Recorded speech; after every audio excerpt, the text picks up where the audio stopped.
Now a lot of information on Saturn is floating on the internet, but you know what is Shanishtaraya? I mean, like, what does actually Shanishwar? Shanishwar means slow, Shane, and moving is char. Okay, so a slow movement of a planet, which means that things which is very deeply introspected and very deeply understood or very deeply taken care of is always very slow.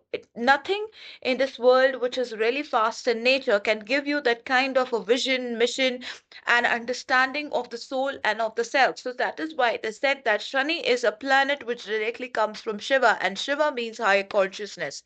It means the truth of your soul which comes to you through Shani, your karma, the path that you take. And Shani is the decider, it is the factor which will decide exactly which route you're supposed to take in this birth.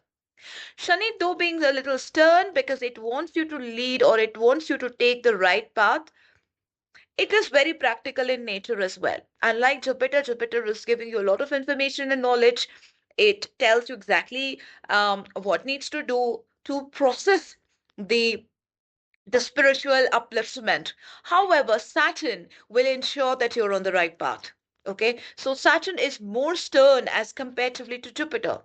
Saturn as a planet has been depicted as a hard taskmaster, and as you know, it represents hard work. Okay, it represents that joke. There was this one story of the rabbit and the tortoise. Okay, and slow and steady wins the race. It needs Saturn tells you that you cannot take a shortcut. If you take a shortcut, you will immensely pay for it. Okay. Some of the factors that we are already aware of astrologically, I'm going to speak about Saturn here is that Saturn owns, of course, the Capricorn and the Aquarius sign. Saturn's mole trikona sign is Aquarius, and it is exalted in Libra and ablated in Aries. Okay, so it is considered friendly with Venus, Mercury, and Rahu is also sometimes called as second Saturn. That's why during the Rahu Mahadasha, you go through a lot of churning. You kind of like learn the worldly wise things. That's why you're being cheated upon. You go through so many hardships. You go into depressed. You go into, you also meet a lot of health issues. So this is because Rahu teaches you exactly what is in this materialistic world, and on the other hand Saturn teaches you what is important for you in the spiritual world. But both of their elements are very very similar to each other. Saturn is a yoga karaka planet to Taurus and Libra. Saturn is considered very malefic to Aries, Scorpio, Cancer, Leo, and Pisces.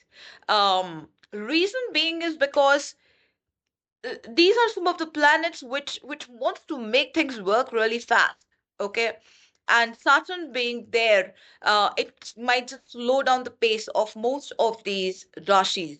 Okay, and especially now that this transit is happening in Pisces, we also need to understand that we need to slow down on the emotional front of us. Okay, we need to self introspect quite a lot before we take in a decision, and no decision can actually be taken with too much of emotions. Okay, it has to be in sync with the practicality, the head, and the processing of the entire introspection that you would be doing. So Saturn in this year is going to help you understand exactly what you need to process in your mind by going deeper and deeper within your emotions to know and reflect what exactly is going on in your life so far and so forth, and what you're going to get in the future. Saturn is the lord of the Pukya Nakshatra, Anuradha, and Uttara Bhadrapad Nakshatra. And Saturn is also considered to be an airy planet. I'll come back again with more and more videos.